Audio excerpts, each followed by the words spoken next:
Gracias, Carmen. Gracias a todos por estar aquí. Y voy a compartir una conferencia que creo que puede ser interesante para todos.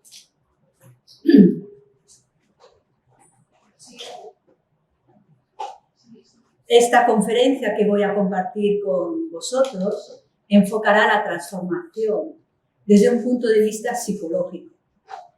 Cada persona tiene su propio nivel de comprensión y su propia evolución mental y emocional. Pero para abordar adecuadamente el proceso de transformación de la personalidad y ejecutar como mejor proceda, es imprescindible y determinante conocer su estado psicológico con el fin de tomar decisiones y ejecutarlas adecuadamente.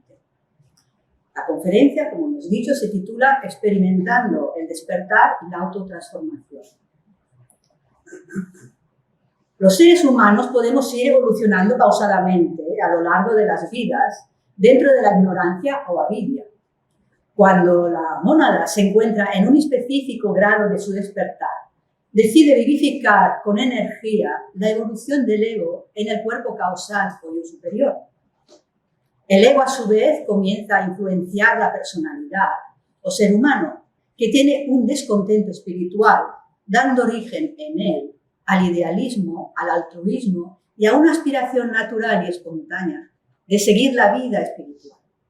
Entonces, entramos en la etapa de la sabiduría, la teosofía o jnana, que en sánscrito significa sabiduría que lleva a la liberación. Entonces, la teosofía nos orienta y describe lo que puede representar para una persona descubrir el sendero espiritual y cómo se debería hollar. Leer y entender la teoría es muy fácil. Lo complejo es llevarla a la práctica. Para adentrarse en la vida espiritual es imprescindible identificar los momentos críticos psicológicos y usar herramientas que nos puedan ayudar a ejecutar la autotransformación. Al inicio, ¿cómo va eso? Al inicio y durante la vida espiritual se presentan sobre todo 3 momentos críticos. Estos momentos críticos son la lucha interna y la renovación, la soledad y el silencio y la sumisión a lo desconocido. Vamos a tratar el primer momento crítico, la lucha interna y la renovación. La vida de la mayoría de los hombres se caracteriza por pequeños acontecimientos o incidentes. Es decir, trivialidades de la existencia. La rutina y la monotonía socavan nuestra vitalidad y energía, pues una vida eficiente cumpliendo con nuestros deberes es una vida mecánica y vacía. El reto más difícil de la vida espiritual es mantener el interés y el entusiasmo ante las innumerables dificultades y las pruebas más severas. El mayor esfuerzo consiste en conservar una integridad espiritual en medio de las minucias de la vida. Una gran fortaleza es necesaria para mantener un equilibrio perfecto en pensamiento y en emociones ante los incesantes acontecimientos y las vicisitudes del día a día. Los desafíos de la vida espiritual están en el campo de la vida externa y las actividades ordinarias, no en la esfera de los sucesos extraordinarios. El entusiasmo es una de las cualidades esenciales requeridas en el sendero espiritual. Sin entusiasmo, el sendero sería agotador. La vida entusiasta implica creatividad. Así, las acciones no son estereotipadas, sino que tienen una individualidad propia. El entusiasmo nace de una condición de profundo interés. Una ilusión o deseo carece de profundidad, por lo que no puede sustentarse a sí misma. Necesita ser alimentada constantemente con sensaciones del mundo externo. Pero el entusiasmo, enraizado en un interés profundo, extrae su sustento de esa misma profundidad. La mente que tiene un profundo interés no conoce desaliento, ni jamás se acobarda ante los obstáculos, por difíciles que sean. La espiritualidad conlleva la experiencia profunda. Es la profundidad de la vivencia lo que caracteriza la espiritualidad, y no un particular campo de actividad. Una vida superficial necesita constantes estimulaciones materiales o espirituales, pero la mente superficial no puede tener experiencias profundas. Podrá definir y analizar una estructura, pero jamás comprenderá la vida que la anima. La falta de un interés profundo conlleva un decaimiento del entusiasmo. La persona trivial que busca la seguridad vital intentando a priori alterar las condiciones objetivas de vida que considera insuperables, presenta inmadurez mental. No se puede parar el viento, no se pueden poner puertas al campo. La renovación se encuentra en las profundidades del propio ser. Las condiciones objetivas son campos o instrumentos de expresión del hombre. El anhelo,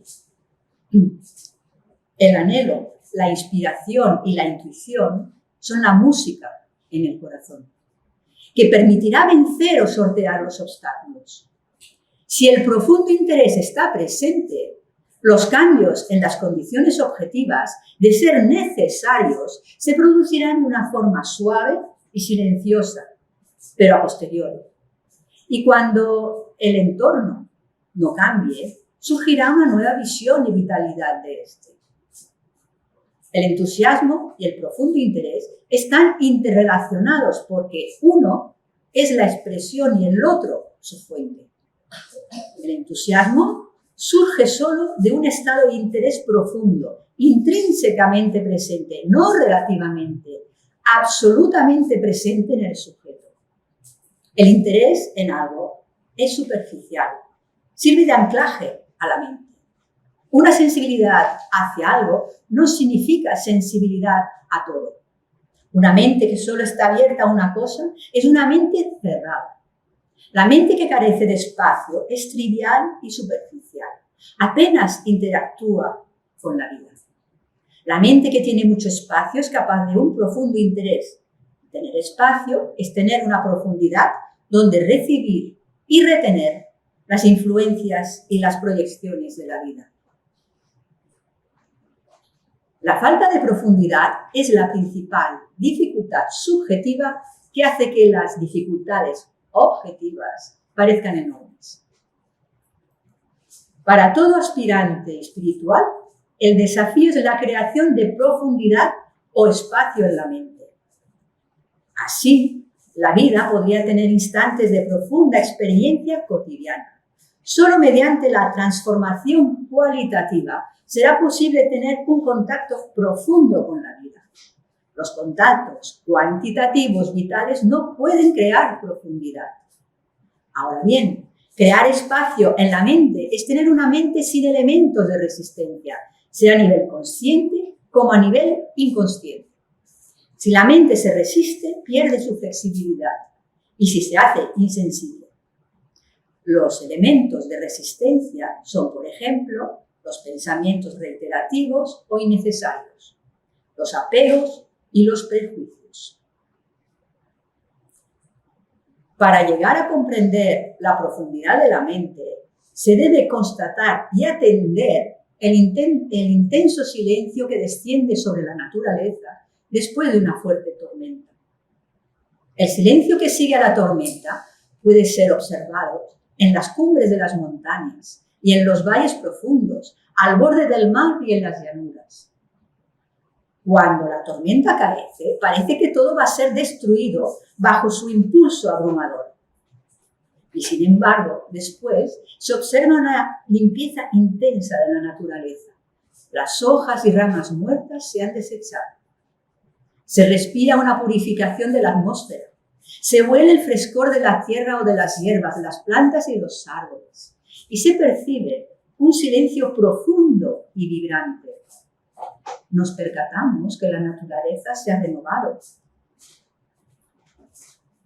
Cuando una persona ha tomado la determinación de seguir el sendero espiritual, tiene que cambiar su vida, purificar su cuerpo y su mente y equilibrar sus emociones. Se presenta una gran batalla interna.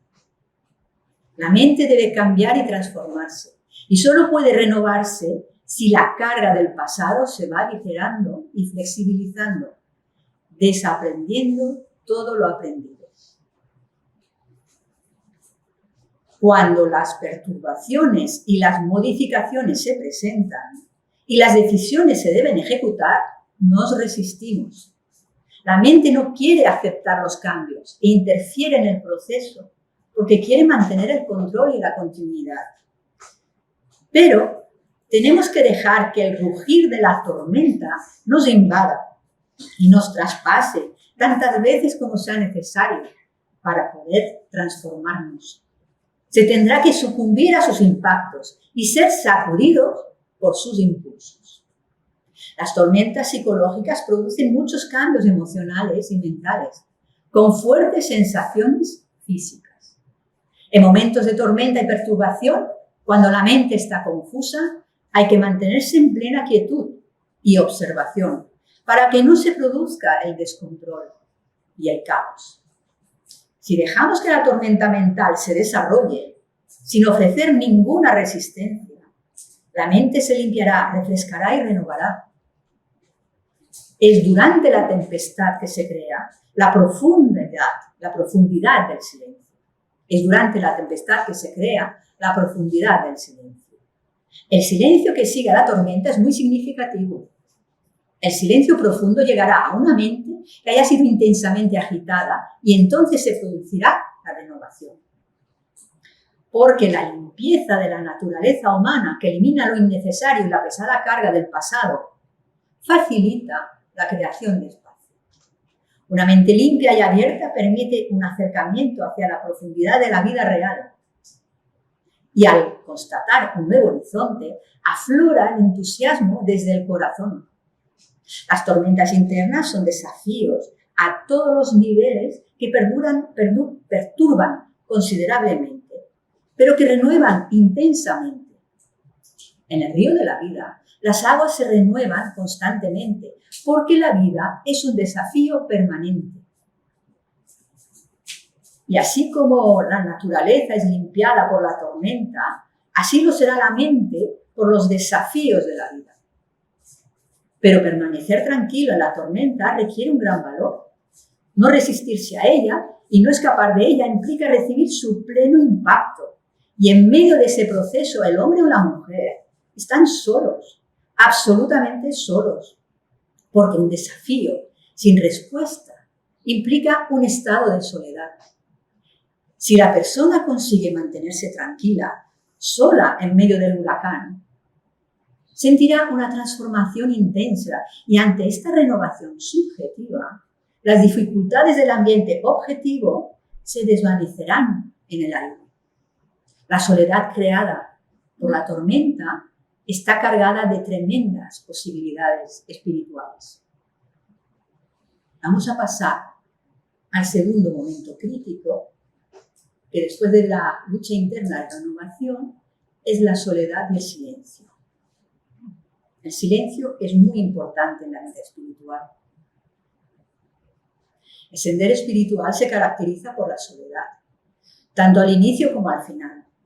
Únicamente un ser en estado de soledad puede encaminarse hacia lo solo o absoluto, porque el uno sin segundo no puede ser comparado o contrastado con nada, por lo que nada podrá estar en un estado mayor, de mayor soledad, que Brahman o el absoluto.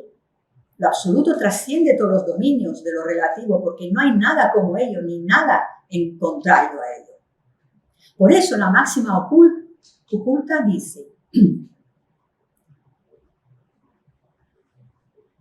no podrás hollar el sendero hasta que no te hayas convertido en el sendero.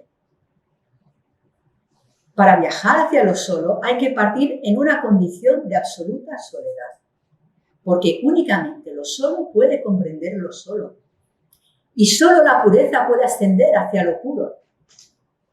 Plotino lo describe en su Ascenso al Uno como el vuelo del solo al solo, donde el alma debe dejar todo lo que pertenece al mundo externo, incluyendo su propio ser individual. El anhelo de la aspiración espiritual ha de aflorar desde la profundidad de la experiencia, y esta solo es posible desde la soledad, porque es en este estado de soledad que el sujeto y el objeto están frente a frente sin que nada se interponga, los perturbe o los distraiga. Ninguna realización espiritual es posible manteniendo el contacto superficial con la vida externa. La intensa emoción de la sensación de la presencia de la verdad solo puede ser percibida en momentos de absoluta soledad. Pero el humano teme estar solo, por eso siempre busca estar con alguien o con algo, o centrado y distraído en el mundo externo. La mente no se quiere enfrentar a la soledad, porque ya no controla ni decide, pero sí siente inseguridad y miedo. No puede haber soledad si estamos en compañía de algo o alguien. La soledad no es una condición física, sino un estado mental, donde la mente no tiene nada que analizar, guardar o recordar. Mientras tenga algo en que pensar, una idea, un concepto, una imagen, la mente no podrá estar sola. Cuando la mente no tiene ni sustancia ni existencia que mantener, entonces se experimenta el estado de soledad. Lo que recibimos en soledad surge de lo interno de cada ser. Lo que nos llega de afuera espiritualmente es insignificante. Un pensamiento, una idea, una visión que desciende sobre nosotros en soledad penetrará hasta nuestro ser íntimo, porque nada obstaculiza o distorsiona. La experiencia que acontece en la soledad es la que adquiere una importancia profundamente revolucionaria. Si no experimentamos el poder compulsivo de la verdad, es porque no conocemos lo que es la soledad. Si nuestros contactos con la vida son superficiales, su percepción carece de profundidad. La soledad es el estado crítico de la mente que ofrece el terreno adecuado para que crezca la planta espiritual.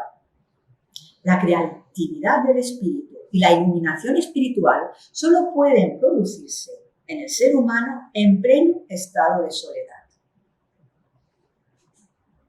La vida espiritual no implica una continuidad de la vida temporal, ni siquiera de su prolongación modificada.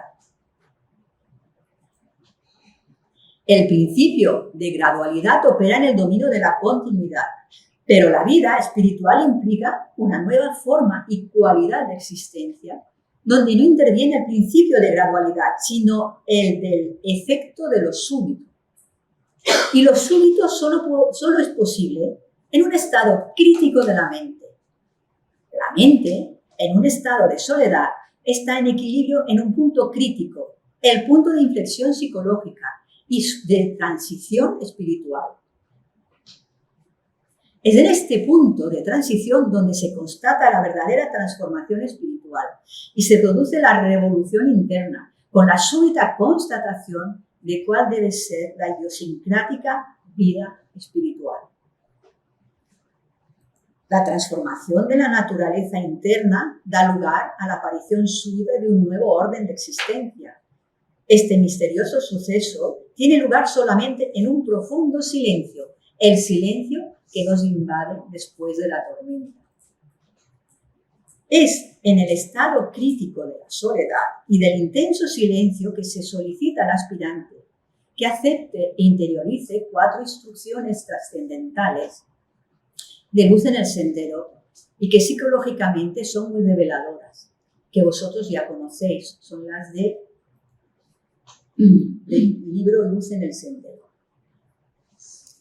La primera dice: antes que el discípulo o aspirante pueda ver, tiene que haber dejado de llorar.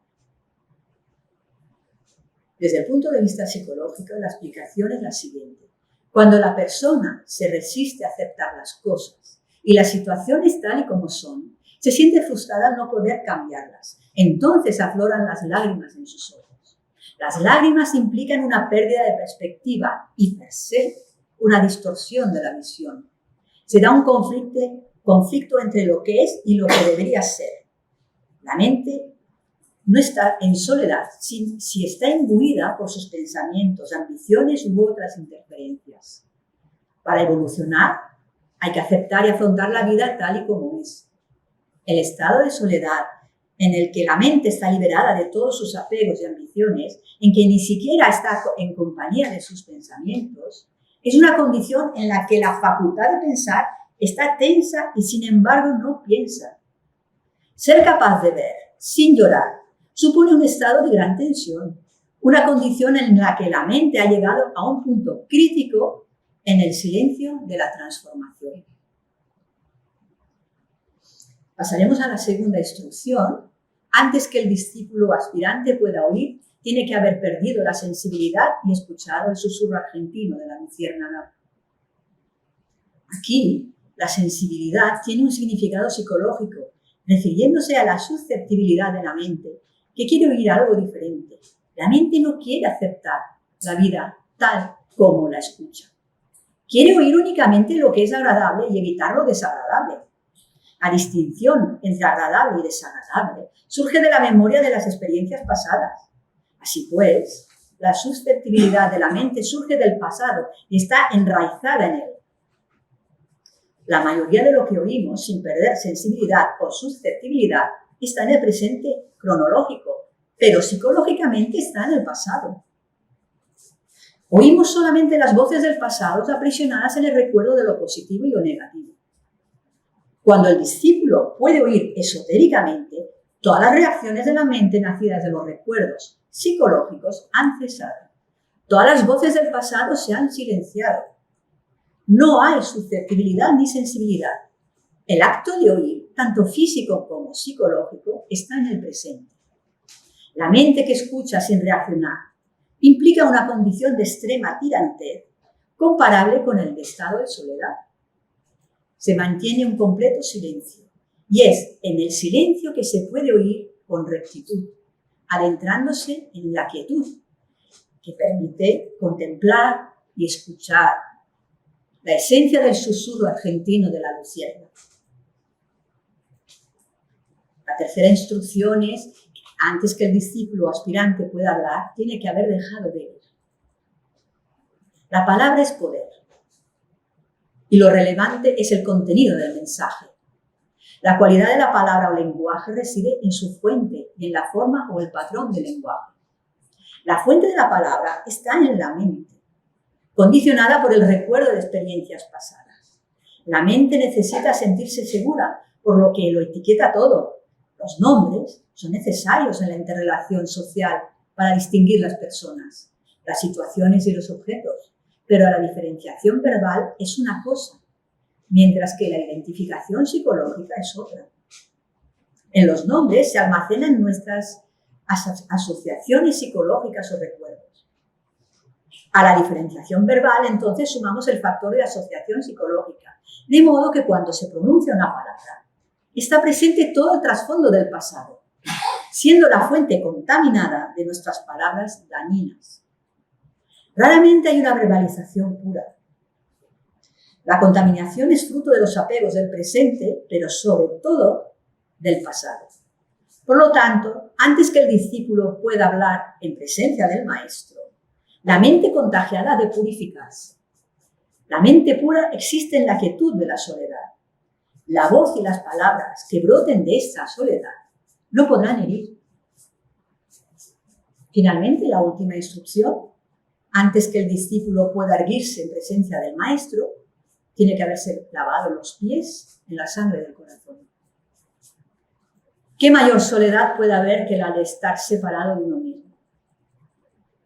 En el lenguaje espiritual, el sangrar del corazón es el proceso de ser arrancado de nuestras raíces existenciales, eliminando la entidad psicológica del yo o hijo de la mente. Esta es la mayor purificación.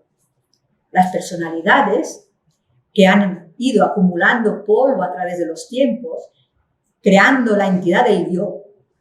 El yo es en verdad una acumulación del pasado, Es el punto donde están centrados todos los recuerdos y apegos pretéritos. La remoción de ese polvo hace sangrar el corazón porque la personalidad es sacudida. Si nos apegamos al pasado y al futuro, no conoceremos la soledad. Sin ellos estamos solos por completo. El presente es el que constituye un momento de absoluta soledad y la percepción de nuestro maestro, el yo superior, solo puede darse en el presente, jamás viene del pasado o del futuro. Después de haber lavado sus pies con el sufrimiento de la renovación, cuando el discípulo está absolutamente purificado, entonces, y solo en el presente psicológico, se podrá erguir en la presencia del maestro. Pero para adentrarse en el estado de soledad, en que acaece la percepción de que el sendero ha sido hallado, hay que aceptar lo desconocido, que es el tercer punto crítico, tercer momento crítico, la sumisión a lo desconocido. Quien emprende el arduo ascenso hacia las cumbres espirituales, es esencial que sea conocedor de cuáles son las posibilidades del esfuerzo consciente y cuáles son sus limitaciones. El esfuerzo consciente es cualquier actividad que se hace, decisión, ejecución, pensamiento, anhelo, para conseguir un objetivo. Se llama esfuerzo consciente. Al encaminarse hacia lo espiritual, no tiene nada que ver con meras modificaciones del modo de vida, con cambios estructurales o con tener nuevos hábitos. El acercamiento espiritual hace referencia a la transformación sustancial del hombre, revolucionando todo su ser, siendo una nueva dimensión de existencia. Dentro de la esfera del esfuerzo consciente, las posibilidades deben ser totalmente exploradas. El progreso ético es una extensión de la conciencia, pero la transformación espiritual la trasciende, pues implica una expansión de conciencia. Adentrarse en lo desconocido o lo que está más allá de nosotros es explorar las posibilidades del esfuerzo consciente. Lo que la mente describe como un futuro es tan solo una modificación del pasado. El más allá que la mente percibe es una mera modificación del aquí. Lo inalcanzable es lo que no está en la esfera de lo alcanzable. Alcanzar es lograr o realizar algo con un esfuerzo. Desear lo inalcanzable implica ansiar lo que no puede ser alcanzado con un esfuerzo consciente, lo que permite conocer sus limitaciones y ser sensible a lo que lo trasciende. La mente no conoce lo que trasciende sus fronteras, pero puede abrirse para percibir la realidad trascendente. Lo inalcanzable es trascendental. Desear lo que es inalcanzable es ser sensible a lo que está fuera del dominio del esfuerzo consciente. La mente solo puede desarrollar la sensibilidad mediante la indagación de sus esferas del esfuerzo consciente. Si la mente puede constatar sus operaciones dentro de esta esfera, pronto podrá comprender sus limitaciones.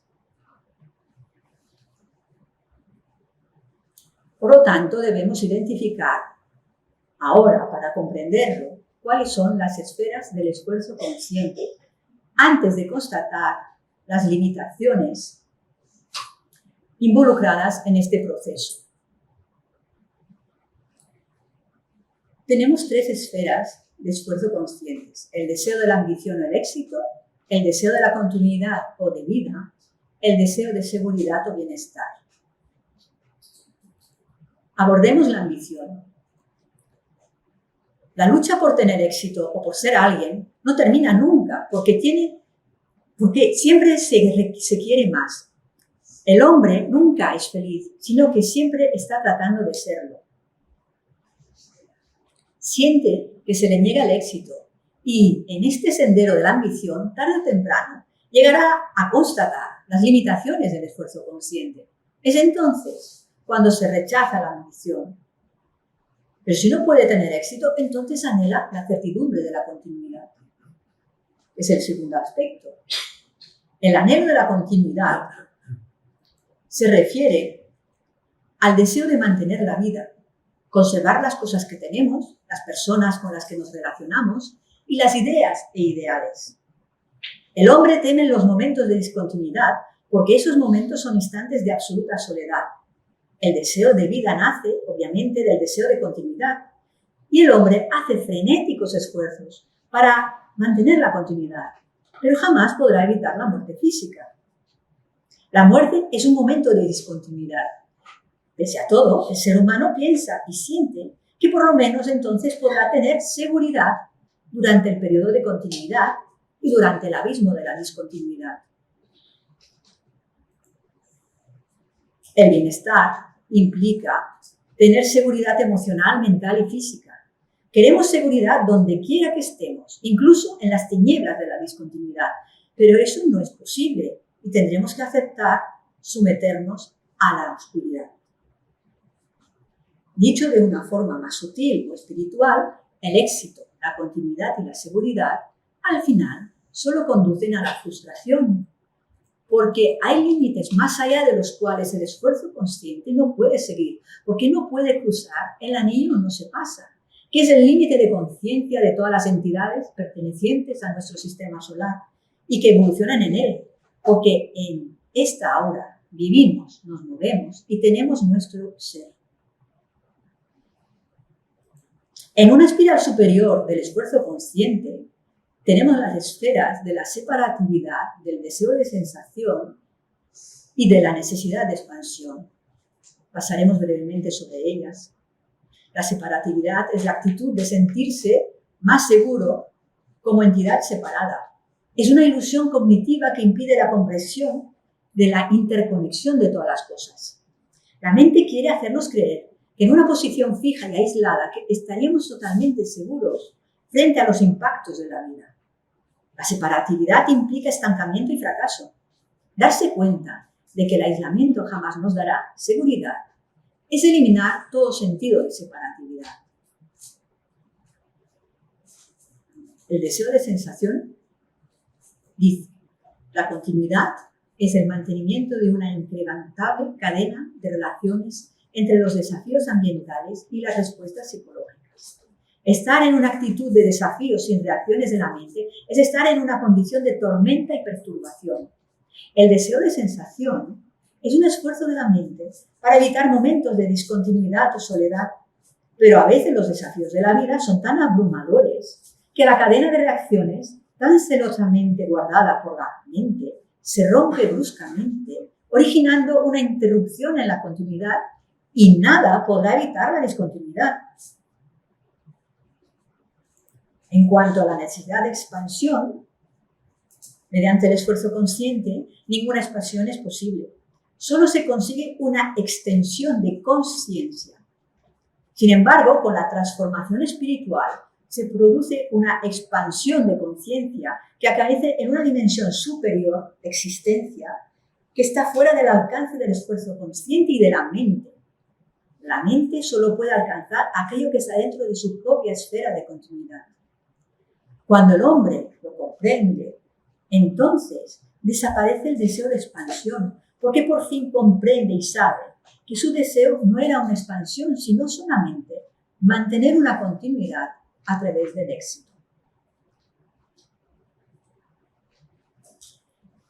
La gran verdad mística del ascenso y del descenso en la vida espiritual dice que indudablemente podemos ascender hasta un determinado punto mediante el esfuerzo consciente, pero después deberá producirse en nosotros el descenso de un poder que está fuera del alcance o concepción de la mente.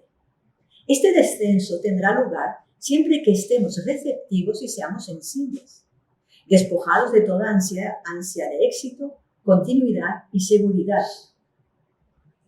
Es en la frescura de la pureza que tiene lugar el misterioso entrejuego del ascenso y el descenso. Ahora vamos a pasar a otros aspectos muy importantes. Hemos estudiado los momentos críticos y ahora vamos a tratar estos aspectos. El descubrimiento del sendero, hollar el sendero, el intervalo de la vida, el susurro del espíritu y el único sendero es el del medio. Uno se entrelaza con el otro. Veamos, pues, el descubrimiento del sendero, que se hace a través de la tormenta psicológica, el estado de soledad y la sumisión a lo desconocido. Toda esta introspección y disciplina de vaciar la mente crea un oleaje de confusión. La mente, al abrirse y hacerse sensitiva al inalcanzable, solo ve un profundo y ancho abismo ante sí, recubierto de una inacabable tiniebla. Nada mitigará la tiniebla, porque no hay un más allá del que surja un rayo de luz que le ilumine el camino. Está sola, sin nada que analizar ni controlar. Después de identificar las limitaciones del esfuerzo consciente, no percibe futuro. No encuentra un puente para cruzar el abismo y poder penetrar en lo desconocido. Tampoco puede recular porque los apegos del pasado se han desechado al comprender que son irreales. El pasado y el futuro han desaparecido. No puede dormirse en el borde de un precipicio para no caer en las honduras abismales. Ni tampoco puede moverse porque no tiene dónde ir. La mente está alerta e inmóvil y es en esta situación que le crea un estado de extrema agudeza que afecta a todas las facultades. Todo el ser ha entrado en un estado de ardiente despertar. Al borde de un precipicio espiritual, la mente desea y busca ardientemente una salida y cómo iluminar la oscuridad. Acusa mucha tensión emocional. La paz es una opción de equilibrio. El peregrino espiritual deseará fervientemente la paz en medio de esta prueba. Deberá mantener una gran responsabilidad. Ante lo inalcanzable, que es lo desconocido, el hombre ha de estar plenamente despierto en todos los aspectos de su naturaleza. La mente, en medio de las tinieblas circundantes, en estado de soledad, en plena agudeza y sensibilidad, erguida ante un precipicio, está en condiciones de percibir el más leve indicio que diname de lo desconocido. Oirá el más liviano susurro de lo inalcanzable. A pesar de que ha sido vaciada, todavía esconde su deseo de nombrar la vacuidad. Es muy tosuda. Es su último esfuerzo frenético para aferrarse a algo y eludir la soledad.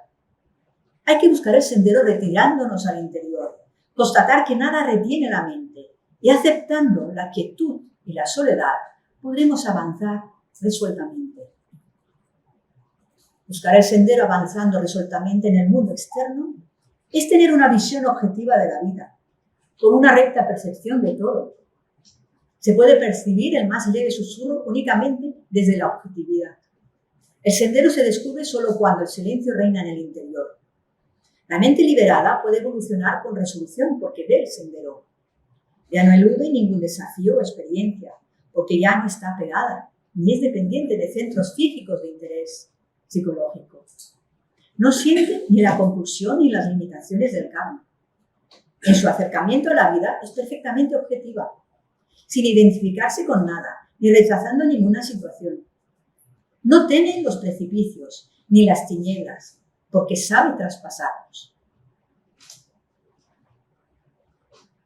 Es con la sumisión inconsciente de la mente a lo desconocido e inalcanzable, a lo que es, a lo real, que la experiencia del descubrimiento llega. Es en el silencio de la soledad, sin movimiento del pensamiento, que se ha encontrado el inicio del sendero. Pero ahora hay que empezar a hollarlo. Y es lo que vamos a tratar. Hollar el sendero. Después de descubrir el sendero, hay que hollarlo. Recorrer el sendero antes de descubrirlo es fruto de una comprensión e interpretación intelectual y no de un descubrimiento, por lo que no se conseguirá avanzar hacia lo abstracto. Únicamente desde el trasfondo del descubrimiento se manifiesta la creatividad y la intuición espiritual. Existen tantos senderos hacia la verdad como individuos, pero solo hay un sendero para cada uno. No hay otro camino a seguir salvo aquel que es descubierto por cada uno. La existencia del sendero debe preceder al descubrimiento. Una invención es un producto de la mente, mientras que el descubrimiento es la percepción de lo que ya existe. La observación y la atención son fundamentales para descubrir. El sendero espiritual no tiene una ubicación física concreta. Y al ser un fenómeno psicológico, es intensamente dinámico y tan sutil que si queremos ver dónde está, ya no podemos. Nuestra condición psicológica cambia a cada instante. No en su estructura, pero sí en sus contenidos. El sendero queda velado por cada nueva condición psicológica. Y esta es la razón por la que descubrirlo es un proceso constante. El sendero tendrá que ser descubierto una y otra vez, de instante en instante. Descubrir es desvelar. Se tendrá la emoción de ver el sendero por primera vez en cualquiera de los instantes en que se descubra. El sendero ha sido hallado con la sumisión a lo desconocido, que solamente llega en momentos de absoluta soledad, causada por el rugir de las tormentas psicológicas que arrancan al hombre de las mismas raíces de su existencia. Cada momento de silencio puede ser breve o prolongado. La duración no importa, pero cada vez revelará al hombre una nueva visión que invadirá todo su ser. El instante de silencio es en verdad el instante de la renovación. Ahora bien, el descubrimiento del sendero determina su recto punto de partida. Todo el sendero permanece todavía sin hollar, pero su hallazgo vivifica el corazón. Se dice que el descubrimiento del sendero es un viaje hacia Dios, la verdad o el maestro, mientras que recorrer el sendero es un viaje con Dios, la verdad o el maestro. Quien ha localizado el sendero viaja por él en compañía de su maestro. Hallar el sendero es en verdad encontrar el maestro, la verdad o Dios, y desde ese instante cada pormenor de nuestra existencia diaria, en cualquier parte del camino que tenga lugar, asume un nuevo significado. El sendero ya no es el del dolor, sino que es el de una felicidad indescriptible. Lo real, la verdad o el maestro se simbolizan como el guerrero, mientras que la mente humana es el luchador. Buscar el guerrero es en verdad un acercamiento negativo, porque solo lo descubriremos en la autosumisión nacida de la soledad y el silencio y de la inacción. Es mediante una absoluta negatividad que el guerrero puede ser hallado. Mientras la mente visualice posibilidades de esfuerzo consciente, no se podrá encontrar el guerrero. Después del descubrimiento, el vacío creado por la soledad será llenado por el maestro. Se recorrerá el sendero en su compañía. Cuando una acción se cumple en el trasfondo de la inacción es porque el maestro actúa a través del discípulo que lucha bajo sus instrucciones. Es decir, que es un acercamiento positivo dentro de un trasfondo de lo negativo, porque se pide al discípulo que recorra el sendero obedeciendo las órdenes del maestro y no las propias. En la Bhagavad Gita, la epopeya que está incluida en el Mahabharata, Arjuna representa la proeza humana, las posibilidades del esfuerzo consciente, el elemento de acción. Arjuna es el luchador, mientras que Krishna es la inacción y simboliza el espíritu trascendental, es lo inalcanzable y está fuera del alcance del esfuerzo consciente del hombre. Es el guerrero. Cuando hay una coexistencia de acción e inacción, de positivo y negativo, entonces recorrer el sendero es un viaje con el maestro. Si al hollar el sendero a través de las vicisitudes de la vida diaria, el hombre o luchador realiza la proeza de la acción en la inacción, coexistiendo con el guerrero, tiene asegurada la victoria en el campo de la vida, porque no errará ningún golpe. Buscar el guerrero es descubrir el sendero, recibir y obedecer sus órdenes, es hollar el sendero. Bueno, vamos a entrar en el cuarto apartado, que es el intervalo de la vida, que es muy importante para mí.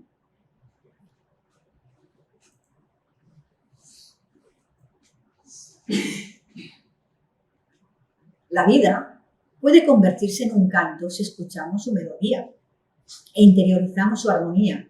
Una melodía es una sucesión de notas sueltas, mientras que en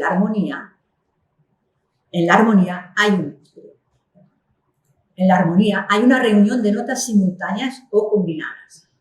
En la sucesión de notas sueltas hay un movimiento de una nota fija a otra. Se produce un intervalo entre dos notas. La gracia y el atractivo de una melodía está en el intervalo entre esas dos notas. La cualidad de la música se percibe en el intervalo. Si queremos escuchar el canto de la vida, primero hay que tomar conciencia del intervalo entre dos sonidos. Acciones o expresiones. Lo importante en la vida es el intervalo del silencio, pues en él percibimos las cosas tal y como son, en su naturaleza intrínseca y genuina. La memoria de esa percepción es de hechos y nada tiene que ver con la memoria de las proyecciones de la mente. La memoria de hechos es de suprema importancia. Las relaciones humanas llegan a ser desdichadas y complicadas cuando están basadas en el recuerdo de proyecciones en lugar de estarlo en el recuerdo de hechos. Porque la memoria de los hechos está enraizada en la percepción del todo. Si no hay recta percepción, la recta memoria es imposible y recta percepción implica ver las cosas tal y como son. Mientras que el acercamiento cuantitativo implica un examen de partes, es el acercamiento cualitativo, es la percepción del todo. Mientras el acercamiento cuantitativo implica un examen de partes, el acercamiento cualitativo es la percepción del todo. La cualidad o totalidad de una cosa es percibida no en la acción, no en lo que está manifestado, sino en el intervalo entre dos acciones.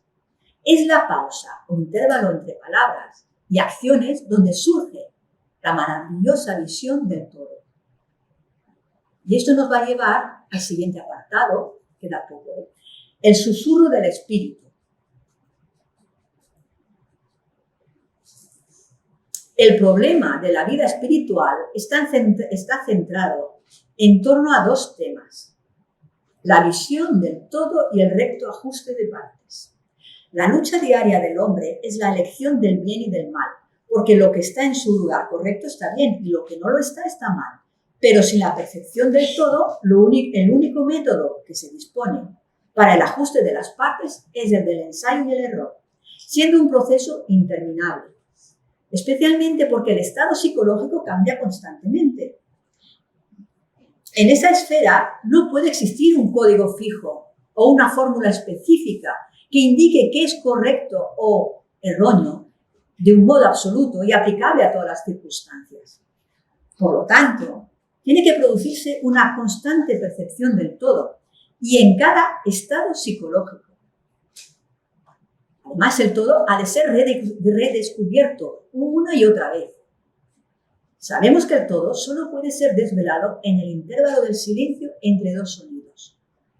Cuando captemos la melodía, podremos tener la percepción del todo. Por lo tanto, en la vida espiritual es imprescindible escuchar la melodía, el silencio y ser consciente del intervalo. La clave para comprender la vida es el intervalo que implica una discontinuidad que revela el sentido y el significado de la vida. Hay que observar intensamente toda la vida que nos rodea, donde quiera que se exprese. Esto exige un extraordinario estado de alerta a todos los niveles de expresión. Y solo es posible en condiciones de sensitividad física, responsividad emocional y alerta mental. A menos que una persona sea abierta y responsiva con todo su ser, no será consciente del entorno vital. Ser consciente de ello exige una extensión de las áreas de nuestro propio interés. Todas las reacciones emergen de ciertos centros fijos de la mente o hábitos. Un hábito entorpece la mente tanto como a los sentidos, lo que provoca una pérdida de perspectiva. Un interés nacido de un hábito carece de profundidad acerca de su objeto. Una mente condicionada por hábitos es perezosa e indolente y se mueve en torno a su anclaje. Nada fuera de esa zona es de su interés. Una mente oprimida dentro de los límites de su esfera de referencia pierde el sentido de la proporción y tenderá a la exageración. no ve el todo a causa de los factores condicionantes del hábito. La vida espiritual es una bellísima obra de arquitectura en la que hay armonía y sentido de la proporción. Para observar intensamente la vida hay que tener una visión inteligente y de conjunto, a efectos de constatar el lugar apropiado para cada aspecto de su manifestación. Se necesita una mirada inteligente, pero no intelectual. El enfoque intelectual divide, analiza, examina algo o un suceso desde un punto de vista estructural y estático. Al contrario, la inteligencia es dinámica, abarcando varias cosas al mismo tiempo y advirtiendo movimientos y ubicaciones. El intelecto tiene un acercamiento personal hacia los hombres y las cosas por ser producto del tiempo. Funciona del pasado al futuro, opera dentro de la esfera de la continuidad. Por lo tanto, el pensamiento es un instrumento, estando arraigado en el pasado y condicionado por él.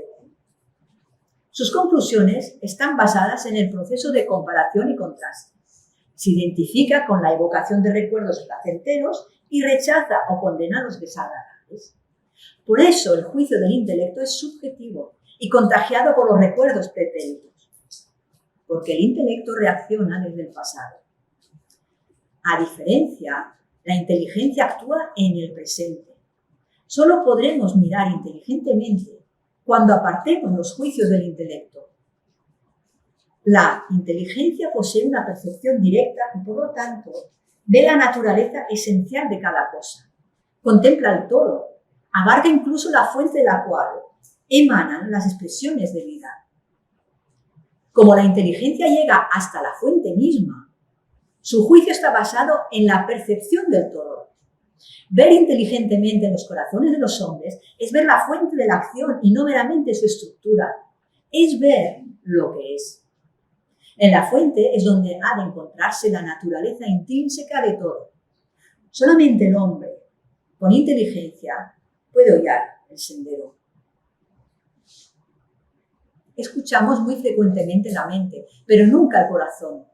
Me refiero al corazón espiritual. El corazón es la identidad espiritual. Vivimos en la cueva etérica del corazón, que es el centro de conciencia real del ser espiritual.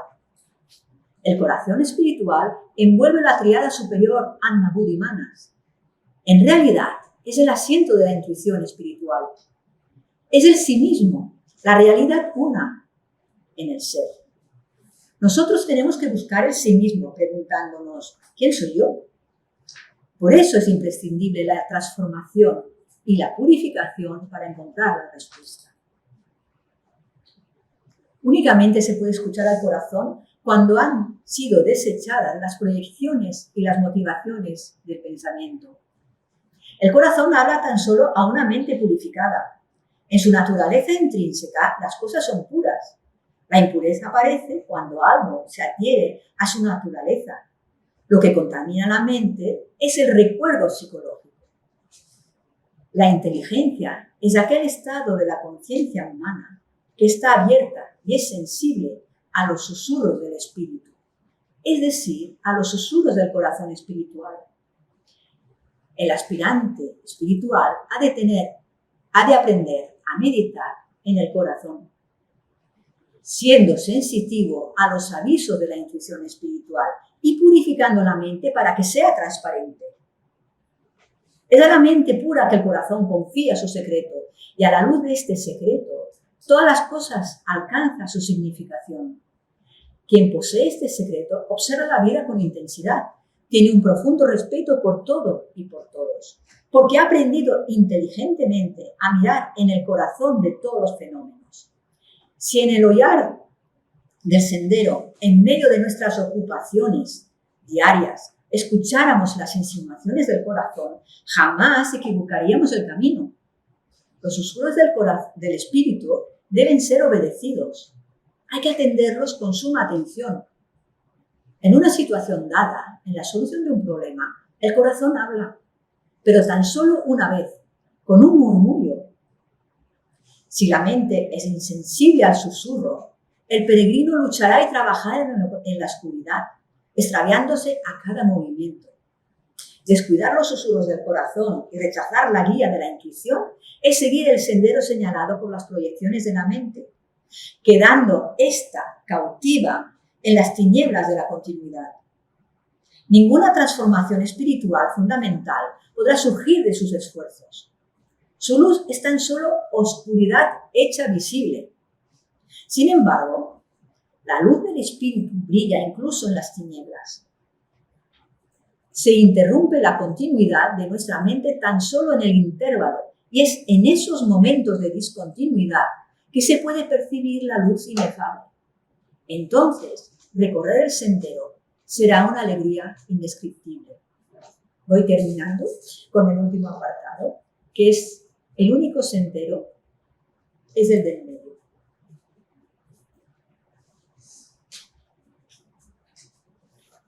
El sendero espiritual es en verdad peligroso, tan agudo como el filo de una navaja.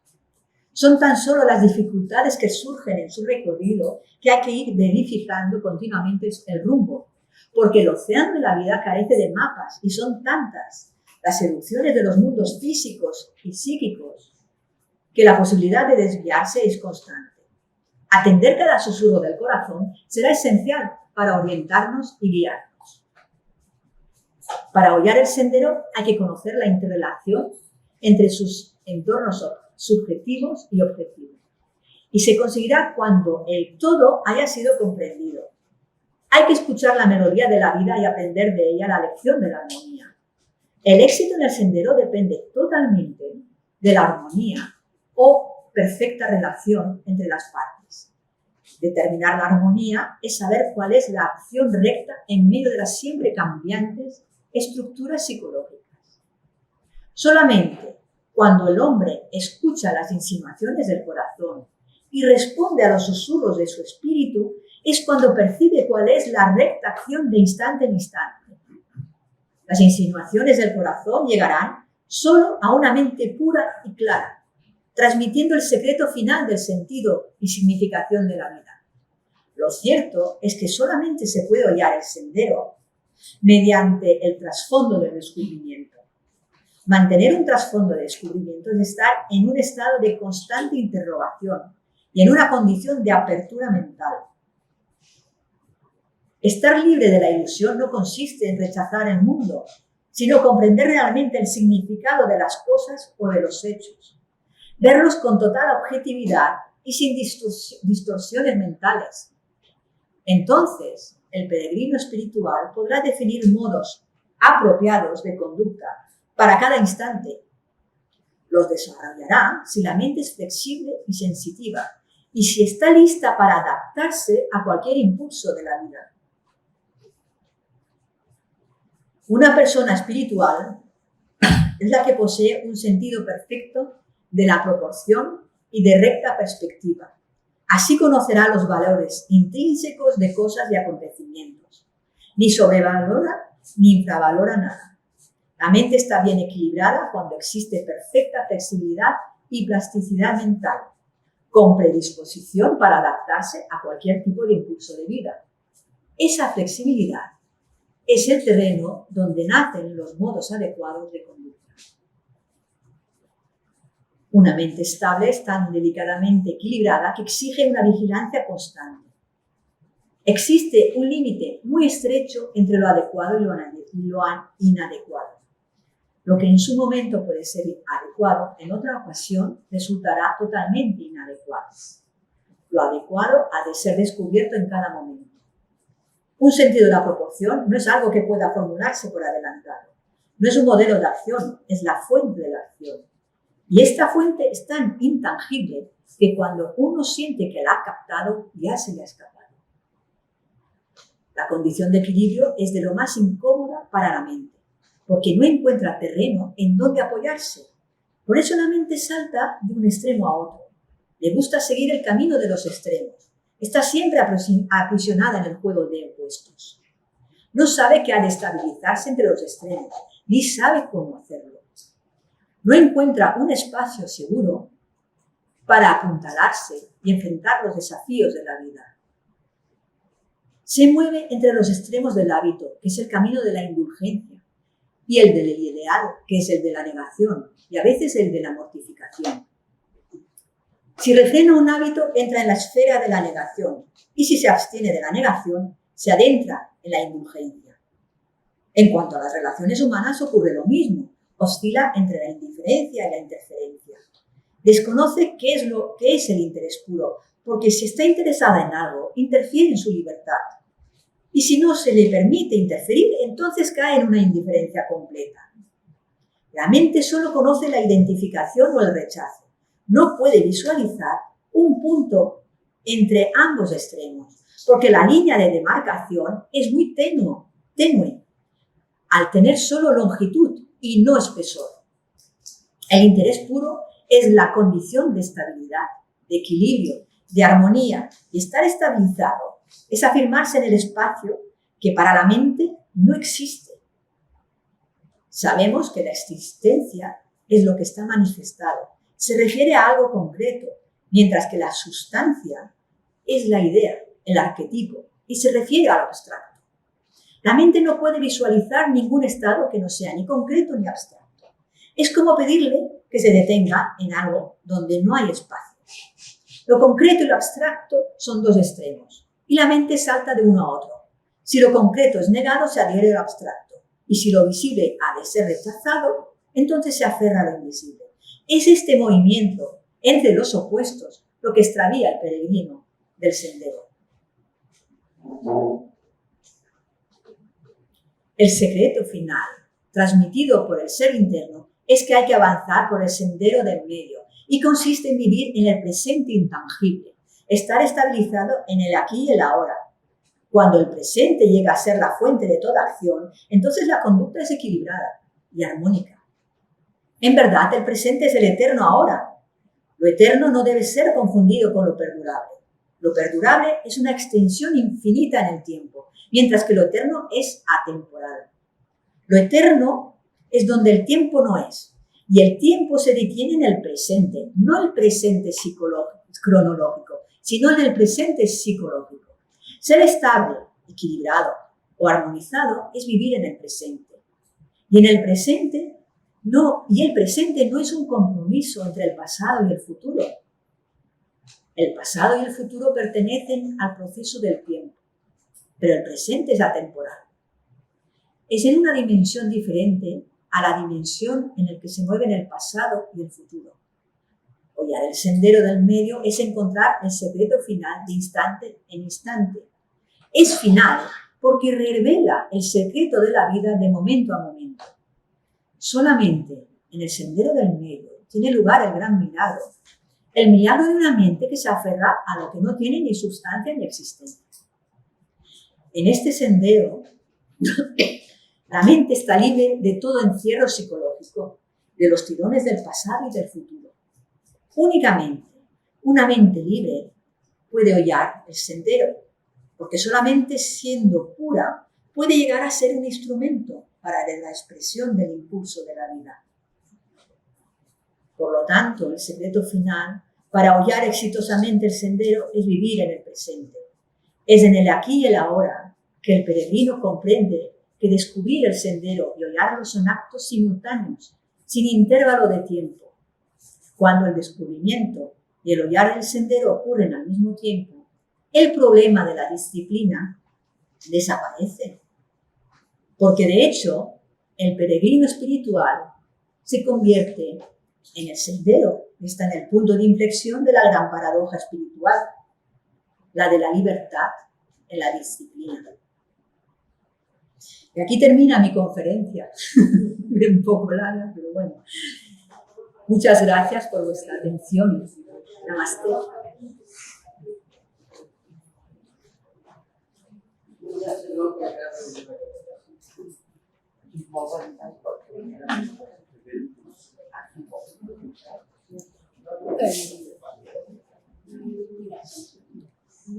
Hola, hola, hola. Hola. Hay que activar el centro.